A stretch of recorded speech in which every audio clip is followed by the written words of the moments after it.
Hello guys, welcome back to my channel.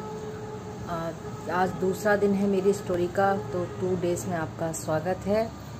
और फिर क्या होता है कि मेरी मम्मी नानी के घर कुछ दिन के लिए चली जाती हैं और इधर मेरे घर वाले सारे साजिश करने लगते हैं कि सारा कुछ इनका हमें मिल जाए। तो क्योंकि हम लोग तो बहुत छोटे छोटे थे, मैं ही थी 8 से 9 ईयर्स की और बाकी तो मेरा भाई जो था वो 4 या 5 ईयर का रहा होगा। बाकी छोटी सिस्टर थी वो 2 ईयर्स की थी, मुझसे छोटी सिस्टर थी वो 6 ईयर्स की थी और उससे छोटी सिस्टर थी वो 4 ईयर्स की थी। तो हम लोग काफ़ी छोटे छोटे थे उस समय। तो उन लोगों ने क्या किया कि भड़काने लगे मम्मी पापा को कि ये लोग अब मम्मी नहीं आएगी और ये। और उधर क्या किया उन्होंने, मेरे भाई एक मेरा घर में जो काम करने वाला भाई रहता था उसको भड़काने लगे कि तुम इसके लड़के को ले जाओ, किडनैप करके ले जाओ। फिर ये बात मेरी मम्मी को पता लगी तो मेरी मम्मी भाई को लेके नानी के घर चली गई दोबारा से। फिर वो उन्होंने मना कर दिया कि हम नहीं रहेंगे यहाँ पे, हमारा बेटे के साथ ये लोग हमारी उनके 5 लड़के थे और हमारे 4 बेटियाँ हैं, एक ही बेटा है, तो यहाँ पे नहीं रहेंगे। ऐसे करके मम्मी थोड़ी डर गई।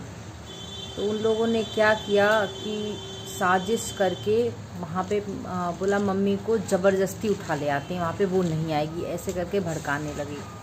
फिर उन्होंने प्लानिंग क्या की कि यहाँ से तो इनको भड़का के ले जाएंगे और वहाँ दोनों मम्मी को भी मार देंगे और पापा को भी मार देंगे। उन लोगों की साजिश ये थी। लेकिन वहाँ पे कुछ गांव वाले अच्छे थे तो उन्होंने बचा लिया। तो पापा वहाँ से भाग के आ गए और मम्मी को बचा लिया। मम्मी को बहुत मारा उन लोगों ने, इतना मारा, उनके सर के सारे बाल थे वो उखाड़ दिए और उन्हें बंदूकी की नाल और बटों से यहाँ इतना मारा था। उनके आज भी उनके पूरी बॉडी में पेन होता है, इतना मारा था। फिर मेरे पापा को मम्मी और डर गई कि मम्मी को लगा शायद पापा भी वो घर वालों के कहे में चल रहे हैं, तो मम्मी ने आने से साफ मना कर दिया, मैं नहीं आऊँगी। इधर पापा धीरे धीरे डिप्रेशन में जाने लगे और हम लोग सब तो छोटे थे, इतना कुछ नहीं समझ पाए कि क्या हो, बस ये सोचते थे हमारे साथ क्या हो रहा है। धीरे धीरे लोगों ने क्या किया, हमारे घर का सारा सामान, जब पापा को ज़रूरत होती थी पैसों की तो 1000, 500, 200, 100 ऐसे रुपए दे देते थे और एक एक करके उन्होंने हमारे घर का सामान लेना शुरू कर दिया। उन्होंने हमारे घर की चारा काटने वाली मशीन थी वो ले ली, हमारी भैंस थी वो ले ली, हमारे घर के जितना भी सामान था एक एक करके उन्होंने सारा लेने लगी वो। अब पापा की स्थिति और बिगड़ने लगी, वो धीरे धीरे इतना डिप्रेशन में आ गए, हमारे पास खाने तक को कुछ भी नहीं बचा था। हमारे पापा काम कुछ करते नहीं थे क्योंकि वो डिप्रेशन में थे। मम्मी डर चुकी थी, मम्मी इधर नहीं आ रही थी, पापा उधर नहीं उनको लेने, बस दोस्त मुझे भेज देते थे किसी न किसी के साथ कि जाओ बुला लाओ, मम्मी से कहो आ जाए। मम्मी डरी हुई थी तो कोई ना वो आ रही थी और ये उन्हें ऐसा महसूस हो रहा था कि मेरा घर टूटता जा रहा है।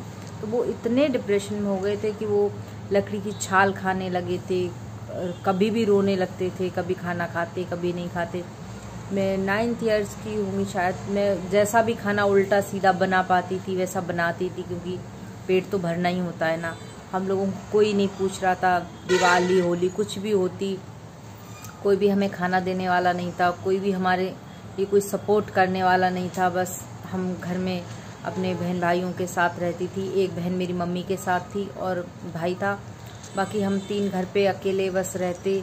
मैं स्कूल भी नहीं जा पा रही थी, मेरा स्कूल भी छूट चुका था और मेरे बहन भाई की भी पढ़ाई नहीं हो पा रही थी। तो एकदम से कहानी बिगड़ती गई, काफ़ी बिगड़ गई। तो समझ में नहीं आ रहा था कि अब क्या होगा कैसे होगा। बस ऐसे ही कभी सब्ज़ी बनती कभी नहीं बना पाती, कभी तो ऐसे ही रोटी सूखी नमक लगा के खा लेते थे हम, और ऐसे करके दिन चलते जा रहे थे।